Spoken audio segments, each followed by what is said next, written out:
السلام عليكم ورحمة الله تعالى وبركاته. إخواني أخواتي، أهلا وسهلا بكم على قناة فؤاد تازا.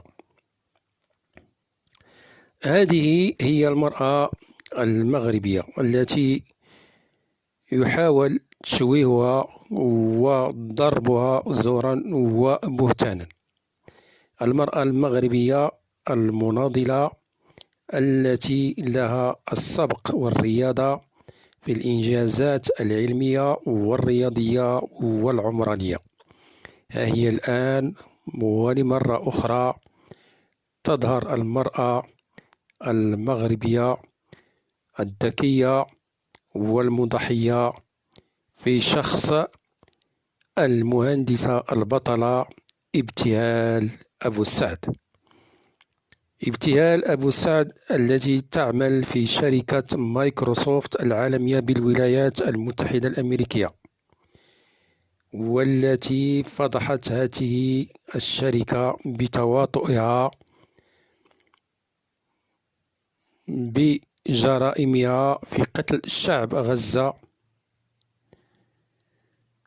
وهو رد على من يتهمون المغرب بالتطبيع، ورد على من يحاولون تشويه المرأة المغربية المشاركة في المسيرات المليونية العالمية بالمغرب نصرة للشعب الفلسطيني بغزة، وفي اتخاذ المواقف الجريئة كالتي اتخذته البطلة المغربية المهندسة ابتهال أبو السعد، الذي شكل الترند في مواقع التواصل الاجتماعي والمحطات الإخبارية العالمية بعد هجومها الشرس على الرئيس التنفيذي للذكاء الاصطناعي في شركة مايكروسوفت، وهو للأسف عربي، هو مصطفى سليمان من أصل أو من سوريا، احتجاجا على تورط الشركة في عقود تكنولوجية مع الجيش الإسرائيلي في إبادة الشعب الفلسطيني بغزة خلال احتفال مايكروسوفت بمرور 50 عام على تأسيسها. في مقطع مصور لفيديو انتشر كالنار في الهشيم على مواقع التواصل الاجتماعي وعلى المحطات الأخبارية العالمية، ظهرت أبو السعد وهي تصرخ مقتربة من منصة الاحتفال، وهي تقول بصوت مرتفع أمام مصطفى سليمان وأمام الحضور، موجهة كلامها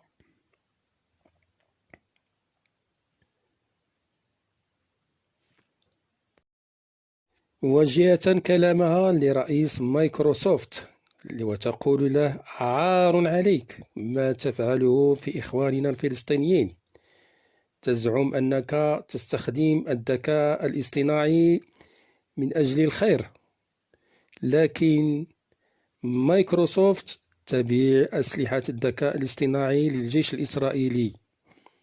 كما تقول ابتهال أبو السعد موجهة كلامها لمصطفى سليمان، تقول: هناك 50,000 إنسان قتلوا، ومايكروسوفت تساهم في الإبادة الجماعية في منطقتنا. أنتم تجار حرب، أوقفوا استخدام الذكاء الاصطناعي الذي ارتكب الإبادة الجماعية في منطقتنا بغزة.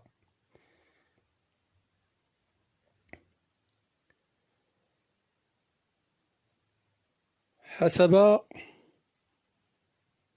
ما قيل، هناك بعض العرب ومنهم فلسطينيين يعملون مع ابتهال داخل هذه الشركة، شركة مايكروسوفت، ولم يجرؤ أي واحد من رجالهم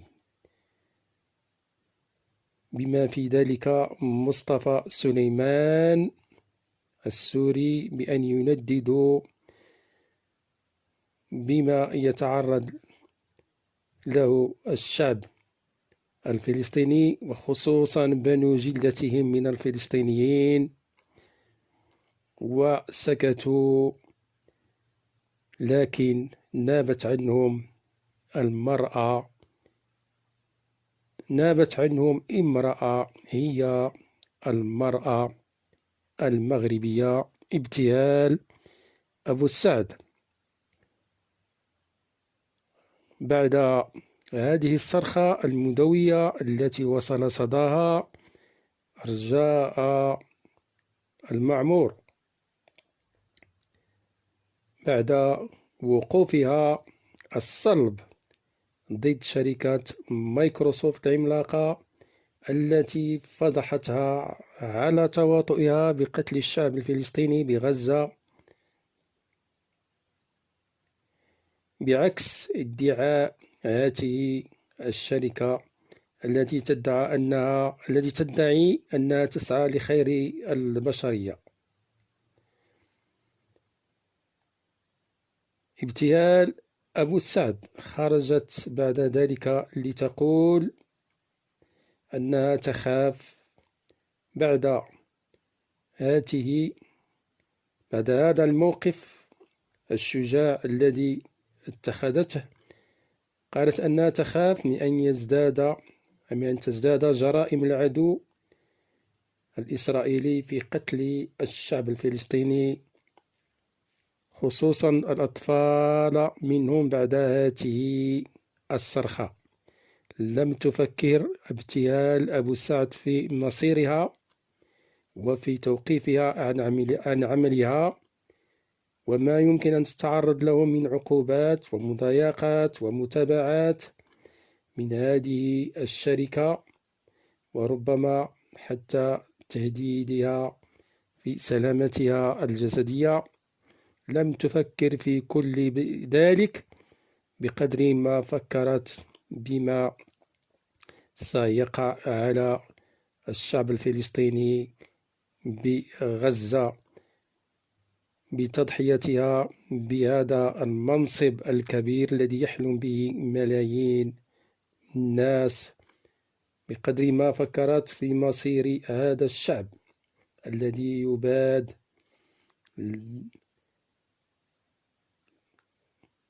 هذا الشعب الفلسطيني الذي يباد.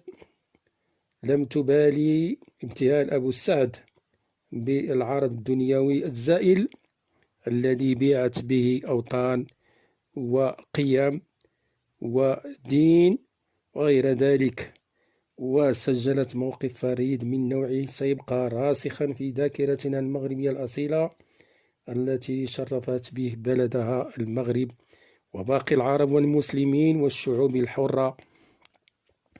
فلله درك يا ابتهال، فاطمئني وافرحي كما فرحنا معك. فالأرزاق ليست بيد مايكروسوفت ولا بيد أمريكا، بل هي بيد الله سبحانه وتعالى الذي من لا شك سيعوضك إن شاء الله دنيا وآخرة، ولا نامت أعين الجبناء. شكرا لكم وإلى اللقاء.